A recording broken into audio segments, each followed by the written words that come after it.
Hello students, welcome to the Gyan Tripti college online YouTube channel.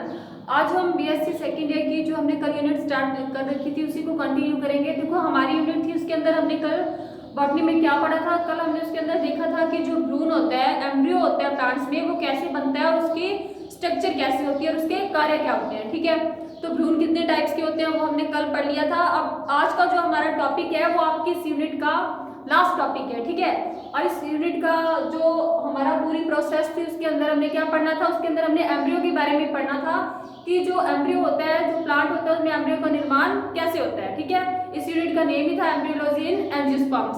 तो इसके अंदर हमने 2 यूनिट्स आपकी कंप्लीट कर लिया एम्ब्रियोलॉजी इन एंजियोस्पर्म से रिलेटेड थी। जो उसके अंदर आज हमारा लास्ट टॉपिक है वो है फ्रूट एंड सीड फॉर्मेशन।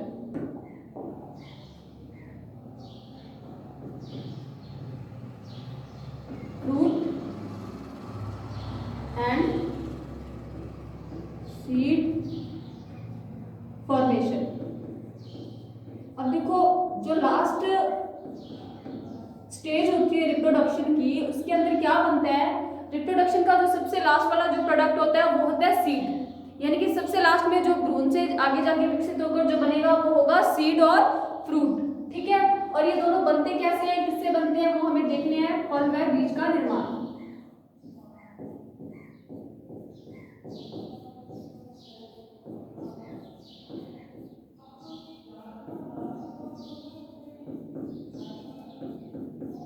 क्या होता है इसमें, जो फल होते हैं और वो बीज होते हैं वो कैसे बनते हैं और कौन से पार्ट से बनते हैं। ठीक है, देखो सबसे पहले हमारे पास एक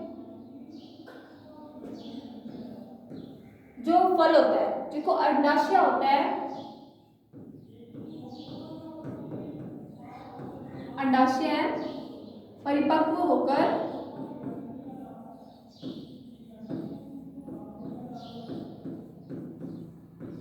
किसमें चेंज हो जाता है, फल में परिवर्तित हो जाता है। यानी कि फल का निर्माण किससे होता है, अंडाशय से। और जो बीज होता है वो बीज किससे बनता है, बीज बनता है बीजांड से। अंडाशय परिपक्व होकर फल में परिवर्तित हो जाता है, यानी कि फल का निर्माण अंडाशय से होता है और बीज का निर्माण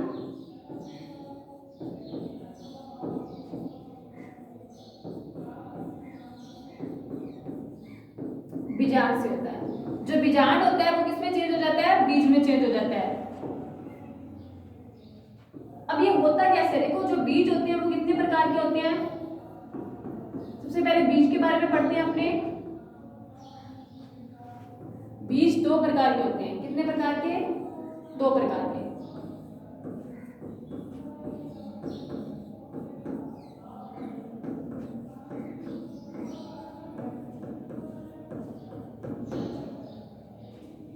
नंबर 1 अभ्रूणपोषी बीज,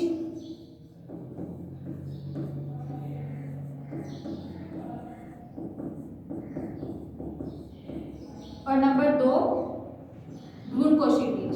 अब ये अभ्रूणपोषी और भ्रूणपोषी में क्या डिफरेंस है, endospermic seed and non endospermic seed. अब देखो, जब बीजांड से बीज बनता है, ठीक है, तो भ्रूण से बीज बनने की जो प्रोसेस होती है उसके अंदर जो भ्रूण को पोषण देता है वो कौन सी संरचना होती है, वो होती है भ्रूणकोश। अब जब भ्रूण से बीज निर्माण हो रहा होता है तो उस काल के दौरान अगर पूरे के पूरे भ्रूणकोश का यूज कर लिया जाए और बीज निर्माण के बाद उस पौधे में बिल्कुल भी भ्रूणकोश का कोई अंश ना बचे तो उसको क्या बोलते हैं, अभ्रूणपोषी बीज। यानी कि ऐसे बीज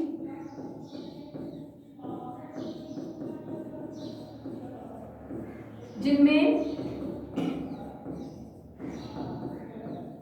भ्रूण परिवर्तन के दौरान, भ्रूण परिवर्तन यानी कि भ्रूण के निर्माण के समय और उसके विकास होने के टाइम, ऐसे बीज जिनमें भ्रूण परिवर्तन के दौरान संपूर्ण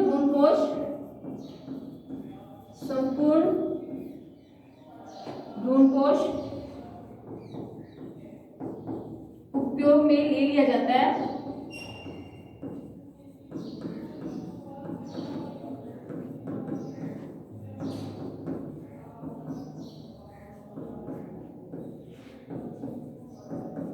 भ्रूणपोषी बीज कहलाते हैं, यानी कि उनमें बीज में बाद में भ्रूणपोष का कोई भी अंश नहीं बचता, वो क्या कहलाते हैं? अभ्रूणपोषी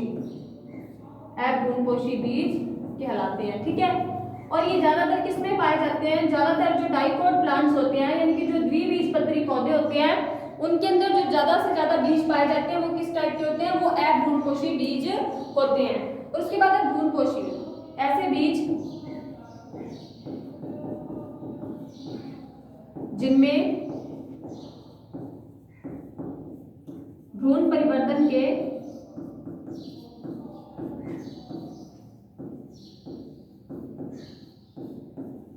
दौरान संपूर्ण भ्रूणपोष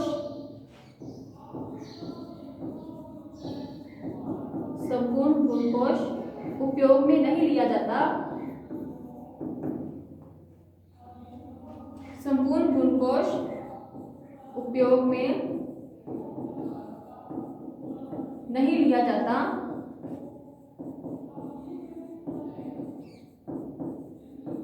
और उसकी कुछ मात्रा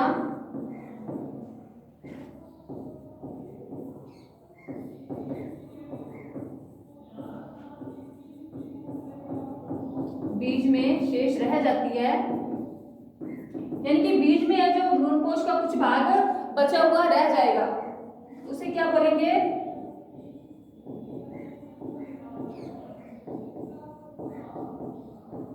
उसे भ्रूणपोषी बीज कहते हैं। ठीक है, और ये किन में पाए जाते हैं? भ्रूणपोषी बीज पाए जाते हैं एक बीजपत्री यानी कि मोनोकॉट प्लांट्स में। जो मोनोकॉट प्लांट्स होते हैं, एक बीजपत्री प्लांट होते हैं, उनके अंदर क्या पाए जाते हैं? उनके अंदर पाए जाते हैं भ्रूणपोषी बीज, एक बीजपत्री। ठीक है, समझ आ गई कि बीज कितने प्रकार के होते हैं। अब बीज होते कैसे हैं वो देखते हैं। ठीक है, तो नेक्स्ट अब हम देखते हैं बीज की संरचना।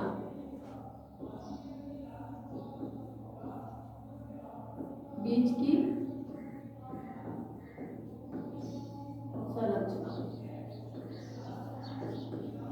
देखो ये लाइन तो हमने देखी कि बीज का निर्माण किससे होता है? बीजांड से।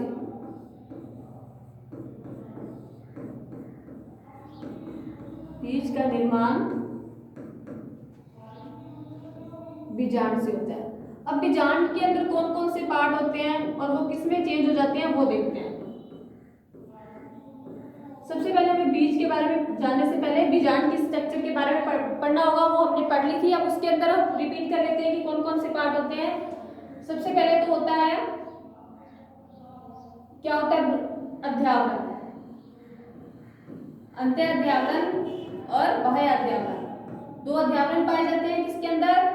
बीजांड के अंदर। ये तो है बीजांड की स्ट्रक्चर्स, कि बीजांड के अंदर स्ट्रक्चर कौन सी होती हैं, और इस साइड हम लिखेंगे कि बीज में वो परिवर्तित होकर किस रूप में चेंज हो जाती है। ठीक है, ठीक है।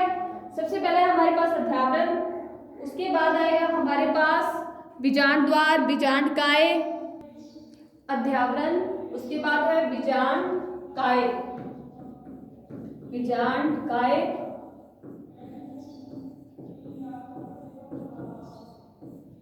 बीजांड व्रंत। अब ये जो पार्ट हैं ये किस में चेंज होते हैं देखते हैं।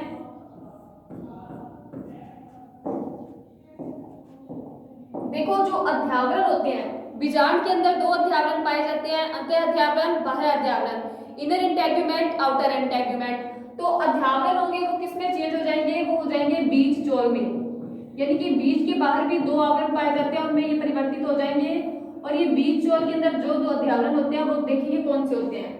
उसके बाद है बीजांड काय। जो बीजांड काय होते हैं, अब देखो ऐसी स्ट्रक्चर थी हमारे पास बीजांड की,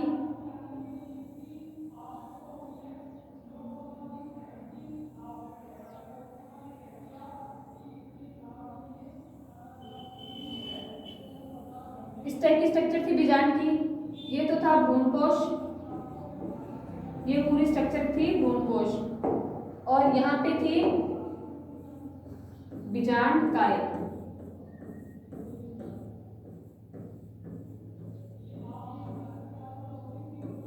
ठीक है, ये जो हमारी सेल्स है ये है बीजांड काय की। और ये थे भायाध्यावरण अंत्याध्यावरण, भायाध्यावरण अंत्याध्यावरण। अब ये जो भाया और अंत्याध्यावरण है ये तो किसमें चेंज हो जाएंगे, बीजचौल में। और ये जो बीजांडकाय है ये नष्ट हो जाता है, बीजांडकाय क्या हो जाता है, नष्ट हो जाता है। और नेक्स्ट है हमारे पास बीजांड ग्रंथ। बीजांड ग्रंथ किसमें चेंज हो जाती है, बीज ग्रंथ में। ठीक है, ये तो हो गया कि कौन सा पार्ट बीजांड का किस चीज में चेंज हो जाता है। और इस प्रकार इस बीजांड नामक संरचना से हमारे पास इस टाइप की एक बीज जैसी संरचना बन जाती है। ठीक है, ओके, क्लियर हो गया यहाँ तक। उसके बाद देखो कि जो एक बीज होता है उसके अंदर कौन कौन सी संरचनाएं पाई जाती हैं। अब बीज के अंदर 3 प्रकार की संरचनाएं पाई जाती हैं।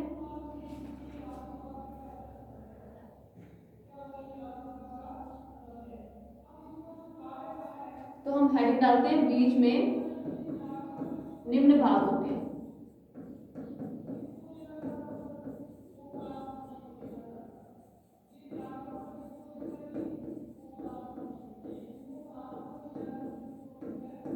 पहले इसकी संरचना बना लेते हैं, फिर इसके पार्ट्स को पढ़ेंगे। ठीक है, तो अब एक बीज होता है वो कैसा दिखाई देता है,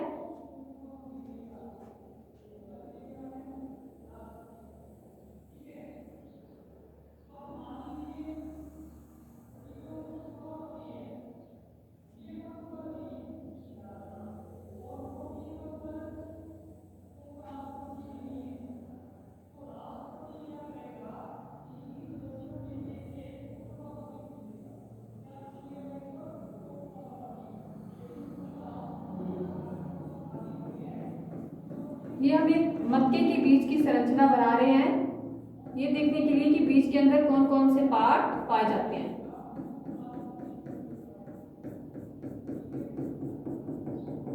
ठीक है, इस प्रकार से एक मक्का के बीज की संरचना हम इसे लिख लेते हैं।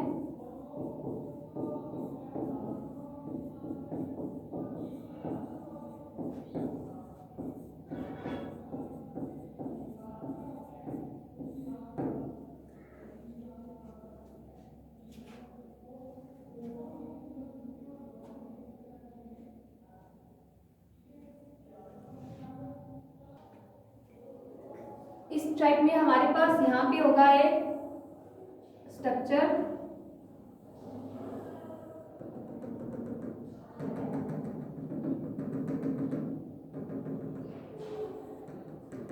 ठीक है, और इसके अंदर होगा एम्ब्रियो।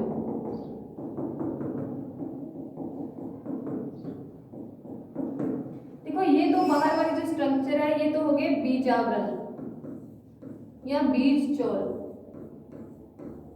बीजावरण भी बोलते हैं इसको, बीज चोल भी बोलते हैं। ठीक है, उसके बाद ये हो गया हमारे पास प्रांकुर, नीचे वाला पार्ट होता है मूलांकुर,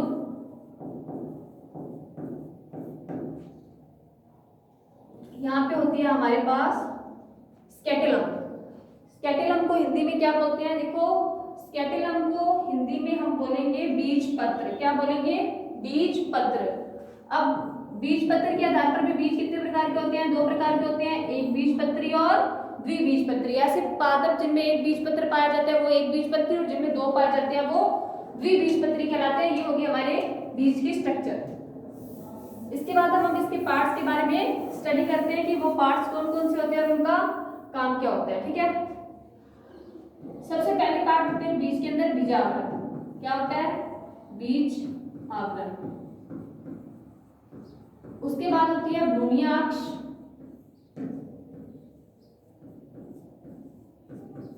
भ्रूणीयाक्ष। भ्रूणीयाक्ष पे क्या होता है, भ्रूणीयाक्ष पे क्या स्थित होते हैं, बीजपत्र, भ्रूणपोष,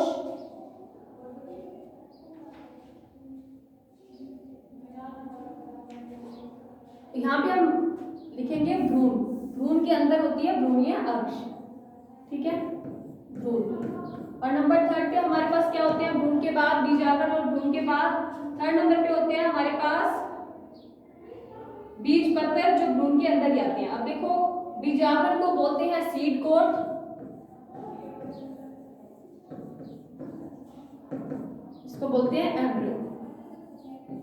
अब देखते हैं हम कि सीड कोट क्या होते हैं। अब देखो बीज में दो प्रकार के आवरण पाए जाते हैं।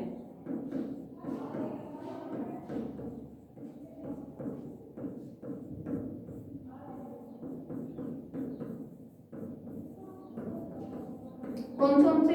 एक तो अंत्य आवरण या अंत्यचोर और एक बाह्यचोर।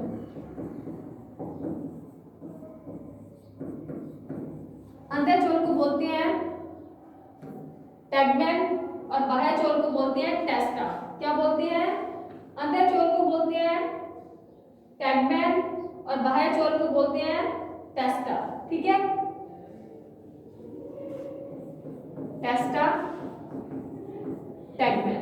अब ये टेस्टा और टैगमैन है, ये किससे बनते हैं? बताया था ना आपको कि जो अंत्यचोर होती है वो तो बीजांड के इनर इंटेगुमेंट यानी कि अंत्य अध्यावरण से बनती है, और जो बाह्यचोर होती है वो बीजांड के बाह्य अध्यावरण यानी कि आउटर इंटेगुमेंट से बनती है। ठीक है, अब देखो अंत्यचोर और बाह्यचोर परिवर्तित कैसे होती हैं? अध्यावरणों से। जो बीजांड के अध्यावरण होते हैं उनके अंदर क्या हो जाती है? उनके अंदर जल की कमी हो जाती है। तो उनके अंदर जल की कमी होने से वो क्या हो जाते हैं? सिकुड़ जाते हैं, और सिकुड़ के वो किसका रूप ले लेते हैं? टेस्टा और टैगमैन का। ठीक है, अब ये टेस्टा और टैगमैन क्या करते हैं कि जब अपने बीज को उगाते हैं किसी भी पौधे में, तो उसके अंदर से ये पानी को सोख लेते हैं, और पानी को सोख के ये टेस्टा और टैगमैन फूल जाते हैं। फूल जाने के जब ये फूल जाते हैं तो इसके अंदर जो भ्रूण होता है, बीज के अंदर जो एम्ब्रियो होता है वो क्या हो जाता है? अंकुरित हो जाता है और एक नए पादप का निर्माण कर लेता है। ठीक है, ये तो हो गया फर्स्ट पार्ट। उसके बाद है सेकंड पार्ट हमारे पास भ्रूण। अब भ्रूण जो बीज के अंदर होता है वो कितने पार्ट्स में डिवाइड है? वो 3 पार्ट्स में डिवाइड किया गया है। नंबर ए पे भ्रूणीय अक्ष,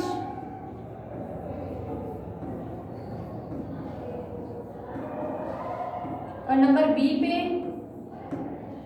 बीजपत्र, और नंबर सी पे देखो क्या होता है? भ्रूणीय अक्ष तो वो होती है जिसमें भ्रूण स्थित होता है, जो उसके मध्य में पाई जाती है। उसके बाद होती है हमारे पास क्या? बीजपत्र, और उसके बाद होता है भ्रूण कोश। ये 3 चीजें मिलकर किसका निर्माण करती हैं? भ्रूण का निर्माण करती हैं। ठीक है, अब देखो जो भ्रूण कोश होता है उसका काम तो तुम्हें पता है, क्या करना है? भ्रूण को पोषण देना है। और भ्रूणीय अक्ष क्या होती है? देखो भ्रूणीय अक्ष के अंदर क्या होता है कि भ्रूण में पाए जाने वाले अक्ष को भ्रूणाक्ष कहते हैं। भ्रूणीय अक्ष के शीर्षस्थ भाग में एक कलिका पाई जाती है। ठीक है, भ्रूण में पाए जाने वाले अक्ष को क्या बोलते हैं? भ्रूणीय अक्ष बोलते हैं। और इसके शीर्षस्थ भाग में भ्रूण के मध्य में पाए जाने वाली अक्ष को भ्रूणीय अक्ष कहते हैं। भ्रूणीय अक्ष के शीर्षस्थ भाग में यानी कि जो भ्रूणीय अक्ष होगी, उन्होंने बीज की संरचना बनाई थी, उसके अंदर जो भ्रूणीय अक्ष थी उसके ऊपर वाले पार्ट में एक कलिका निकली हुई रहती है जिसे बोलते हैं परांकुर। क्या बोलते हैं? परांकुर। और इसके जो भ्रूणीय अक्ष के नीचे वाले भाग में जो कलिका निकली हुई रहती है उसे बोलते हैं मूलांकुर। परांकुर व मूलांकुर। अब ये परांकुर और मूलांकुर से क्या होता है कि जब बीज अंकुरित होता है, जब उसको जमीन में बो दिया जाता है, तो परांकुर से तो क्या उगता है? Shoot system. शूट सिस्टम यानी कि जो तना है और उसके सारे पार्ट हैं वो तो बनते हैं परांकुर से, और जो रूट सिस्टम है यानी कि जो जड़ है वो किससे निर्मित होती है? वो निर्मित होती है मूलांकुर से। ठीक है, तो भ्रूणीय अक्ष के ऊपर परांकुर और मूलांकुर पाए जाते हैं, और इनसे किसका निर्माण होता है? जड़ का और तने का। उसके बाद है बीजपत्र। पौधे में 2 प्रकार के बीजपत्र पाए जाते हैं। अगर उसमें एक बीजपत्र पाया जाता है तो उसे बोलते हैं एक बीजपत्री। अगर पौधे में 2 प्रकार के बीजपत्र पाए जाते हैं तो उसे बोलते हैं द्विबीजपत्री। ठीक है, बीजपत्रों के आधार पर पौधों को 2 भागों में बांटा गया है। एक बीजपत्र वाले पौधों को एक बीजपत्री और 2 बीजपत्र वाले पौधों को द्विबीजपत्री। उसके बाद है भ्रूणकोश। अब भ्रूणकोश का काम क्या होता है? भ्रूण को पोषण देना। और भ्रूणकोश के आधार पर पौधों को बीजों को कितने भाग में बांटा गया है? 2 भागों में बांटा गया है, अभ्रूणकोशी, बीज और भ्रूणपोषी बीज, वो हमने पढ़ लिए कि ऐसे बीज जिनके अंदर भ्रूणपोष पाया जाता है वो भ्रूणपोषी बीज कहलाते हैं, यानी कि एग्जाम्पल एक बीजपत्री। और ऐसे भ्रूणपोष जिनके अंदर ऐसे बीज जिनके अंदर भ्रूणपोष नहीं पाया जाता वो कहलाते हैं अभ्रूणपोषी, एग्जाम्पल द्विबीजपत्री। तो ये हमारे बीज के भाग हो चुके हैं। तो बीज का हमारा जो स्ट्रक्चर थी वो कंप्लीट हो चुकी है। तो बीज में क्या होता है, बीज दो प्रकार के होते हैं, भ्रूणपोषी, अभ्रूणपोषी। इनकी संरचना में बीजावरण और भ्रूण मुख्य होते हैं। उनको आगे से आगे कितने पार्टों में बांटा जाता है, भ्रूण को 3 पार्टों में बांटा जाता है, बीजपत्र, भ्रूणीयाक्ष और भ्रूणपोष। भ्रूणीयाक्ष में प्रांगूर और मूलांकुर विकसित होते हैं। बीजपत्र 2 प्रकार के होते हैं, एक बीजपत्री, 2 बीजपत्री। और भ्रूणपोष भी 2 प्रकार के होते हैं, भ्रूणपोषी और अभ्रूणपोषी। ठीक है, तो ये हमारा हो गया कंप्लीट किसका, बीज का संरचना और प्रकार। अब नेक्स्ट है फल, फल का निर्माण।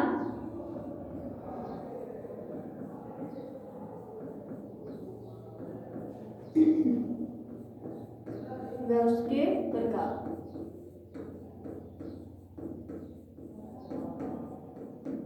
देखो, निषेचन के दौरान, निषेचन के पश्चात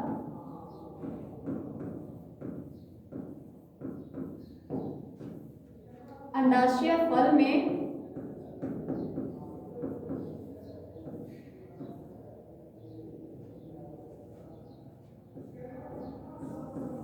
अंडाशय फल में व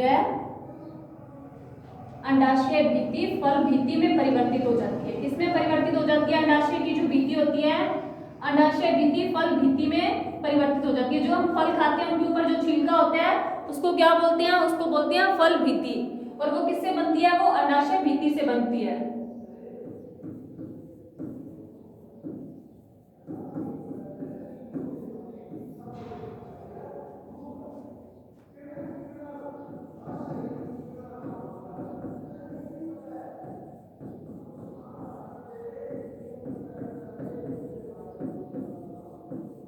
ठीक है, तो इसको क्या बोलते हैं कि जो अंडाशय होता है वो फल से निर्मित होता है और जो फल भित्ति होती है वो अंडाशय भित्ति से बनती है। अब ये जो फल भित्ति होती है, फल भित्ति 3 स्तरों से मिलकर बनती है, यानी कोई भी फल होते हैं उनकी जो बाह्य फल भित्ति होती है वो 3 स्तरों से मिलकर बनी होती है। फल भित्ति 3 स्तरों से मिलकर बनती है।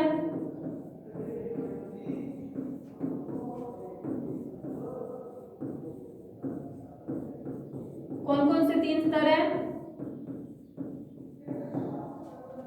नंबर 1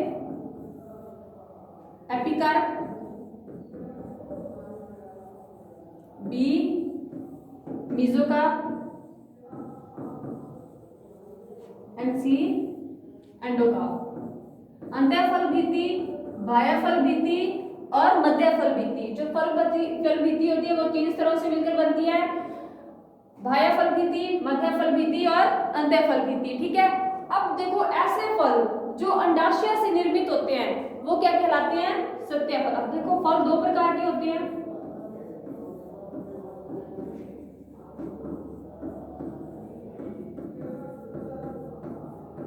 फलों को मुख्यतः 2 प्रकारों में बांटा गया है। नंबर 1 पे है हमारे पास सत्य फल और नंबर 2 पे है हमारे पास आभासी फल, यानी कि उनको हम क्या बोलेंगे, आभासी बोलेंगे, और एक प्रकार के फलों को बोलेंगे सत्य फल। अब देखो सत्य फल और आभासी फल में क्या डिफरेंस है। ठीक है, सत्य फल किसको कहा गया है और क्यों कहा गया है, और आभासी फल किसको कहा गया है और क्यों कहा गया है। देखो जो फल किससे बनते हैं, जो फल अंडाशय से निर्मित होते हैं उनको तो बोलते हैं सत्य फल, यानी कि अंडाशय से निर्मित होने वाले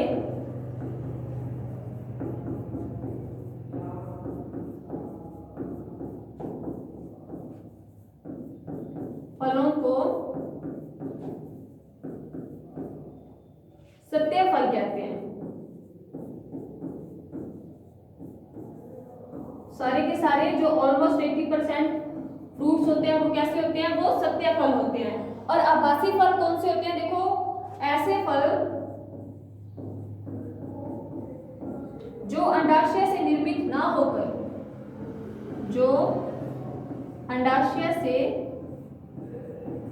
ना होकर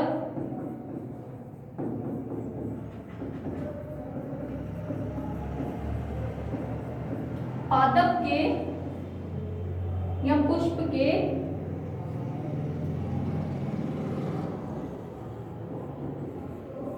अन्य भाग जैसे कि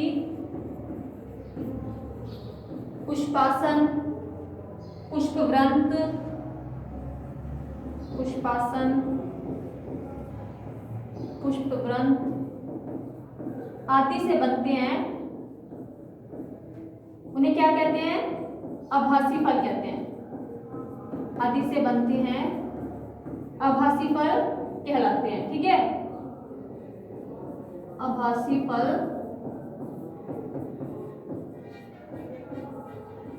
कहलाते हैं।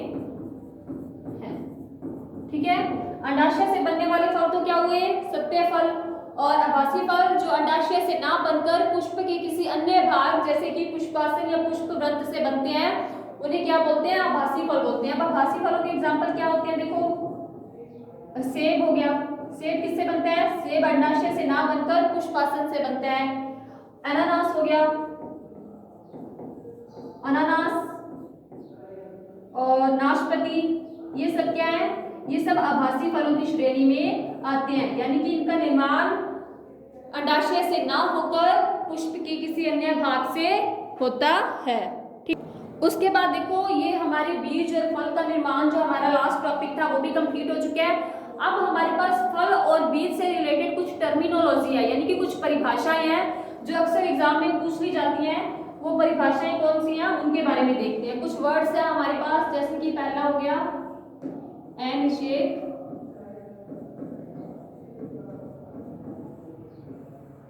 जनन।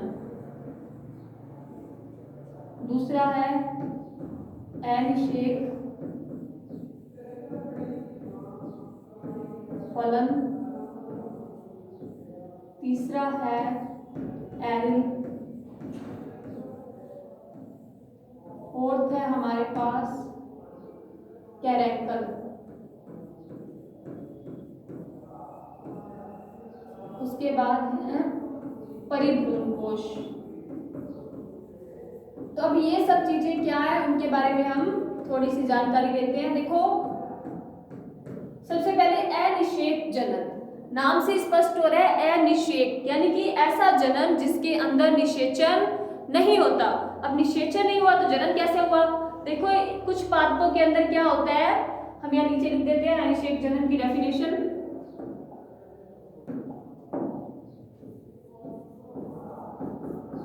अनिषेक जनन, कुछ पादपों में निषेचन के बिना ही, यानी कि जो पादप होता है, पुष्प होता है, उसमें निषेचन के बिना ही भ्रूण का निर्माण हो जाता है। भ्रूण का निर्माण हो जाता है। इस प्रकार के जनन को क्या बोलते हैं? अनिषेक जनन। ठीक है, इसे अनिषेक जनन कहते हैं। क्लियर हो गया? जब बिना किसके? निषेचन के जो भ्रूण निर्माण हो जाता है पादपों में, तो इस प्रोसेस को क्या बोलते हैं? अनिषेक जनन। ठीक है, उसके बाद है नेक्स्ट हमारे पास अनिषेक फलन। अब अनिषेक फलन देखो किससे रिलेटेड है? जब किसी पौधे में, जब किसी प्लांट में बिना निषेचन के जो अंडाशय होता है वो फल में परिवर्तित हो जाता है, तो उसे बोलते हैं अनिषेक फलन। अब देखो, अनिषेक जनन में तो क्या हुआ कि बिना जनन के किसका निर्माण हो गया? भ्रूण का निर्माण हो गया। और अनिषेक फलन में क्या होगा कि बिना निषेचन के जो अंडाशय है वो किसमें चेंज हो जाएगा? फल में चेंज हो जाएगा।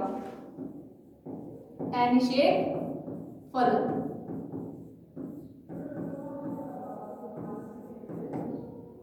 जब बिना निषेचन के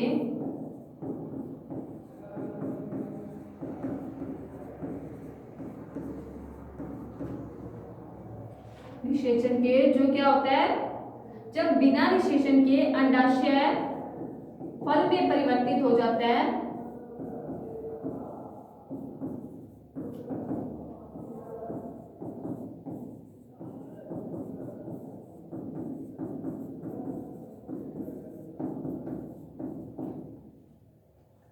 तो उसे अनिषेक फलन कहते हैं।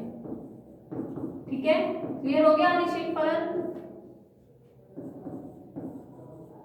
ये हमारे दो टर्मिनोलॉजी यानी कि डेफिनेशंस कंप्लीट हो गई, एक तो अनिषेक जनन और एक अनिषेक फलन।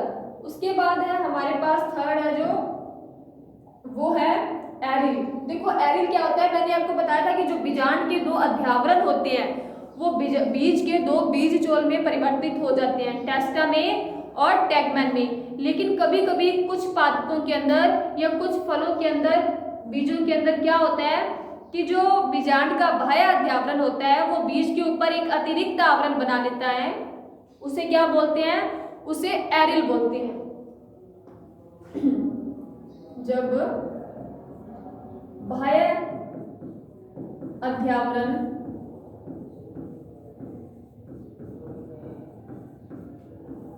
बीज के चारों ओर एक आवरण बना लेता है, एक मासल आवरण बना लेता है। मासल यानी कि मास युक्त होगा जिसके अंदर क्या होंगे, अलग अलग प्रकार के पोषक पदार्थ होंगे, एक मासल आवरण बना लेता है।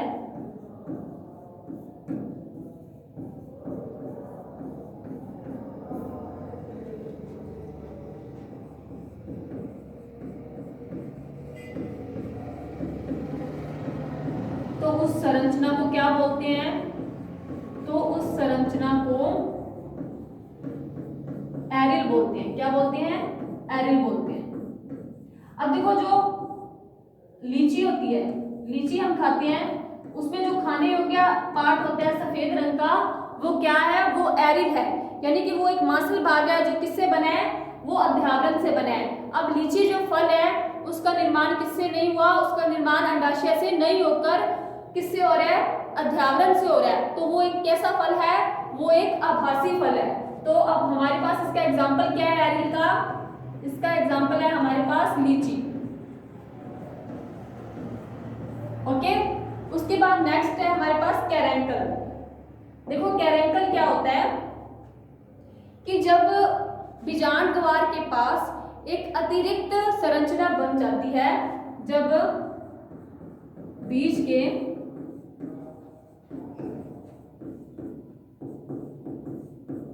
बीजांड द्वार पर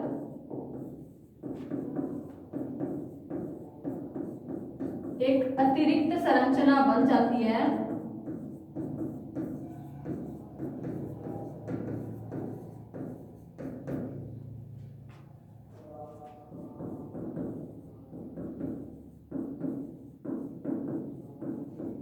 तो उसे क्या बोलते हैं, तो उसे कैरेंकल कहते हैं। समझ आया कैरेंकल क्या होता है, बीजांड द्वार वाले सिरे पर एक अतिरिक्त छोटी सी संरचना बन जाती है जिसे क्या कहते हैं, कैरेंकल कहते हैं। ठीक है, ये हमारी टर्मिनोलॉजी की लास्ट टर्म है परिभ्रूणकोश। अब देखो एक तो होता है भ्रूणकोश और एक होता है परिभ्रूणकोश। क्या डिफरेंस है दोनों में, देखो भ्रूणकोश तो किससे बनता है, त्रिक संलयन से, ठीक है, जिसके अंदर नर युग्मक और द्वितीय केंद्रक मिलते हैं। अब बीजांड के अंदर एक बीजांडकाय नामक की संरचना होती है जिसके अंदर क्या होते हैं, विभिन्न प्रकार के पोषक पदार्थ होते हैं। कुछ पदार्थों में या कुछ बीजों में, कुछ पौधों में बीजांडकाय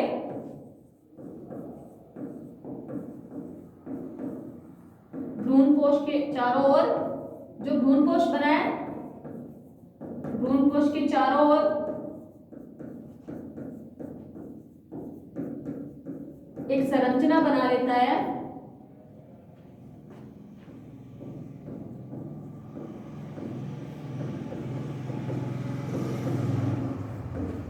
जिसे परिभ्रूणकोश कहते हैं। क्या बोलते हैं, परिभ्रूणकोश, जिसे परिभ्रूणकोश कहते हैं। तो ये हमारी बीज और फल से रिलेटेड जो टर्मिनोलॉजी यानी कि डेफिनेशंस थी वो कंप्लीट हो चुकी हैं। क्या था परिभ्रूणकोश? कुछ पौधों में जो बीजांडकाय होता है वो भ्रूणकोश के चारों ओर एक आवरण बना रहता है जो क्या करता है, जो पोषण प्रदान करने का ही काम करता है। उस संरचना को बोलते हैं परिभ्रूणकोश। तो ठीक है, आज हमारी जो बीएससी सेकंड ईयर के पेपर सेकंड की जो यूनिट्स थी, सॉरी बीएससी सेकंड ईयर के पेपर फर्स्ट की जो लास्ट यूनिट्स थी 2, 4th और 5th वो कंप्लीट हो चुकी हैं। उस यूनिट का नेम था एम्ब्रियोलॉजी ऑफ एंजियोस्पर्म, यानी एंजियोस्पर्म के अंदर जो हमने एम्ब्रियोलॉजी पढ़नी थी वो आज हमने कंप्लीट कर ली है। अब नेक्स्ट क्लास में हम हमारी नेक्स्ट यूनिट स्टार्ट करेंगे। तब तक के लिए थैंक यू सो मच।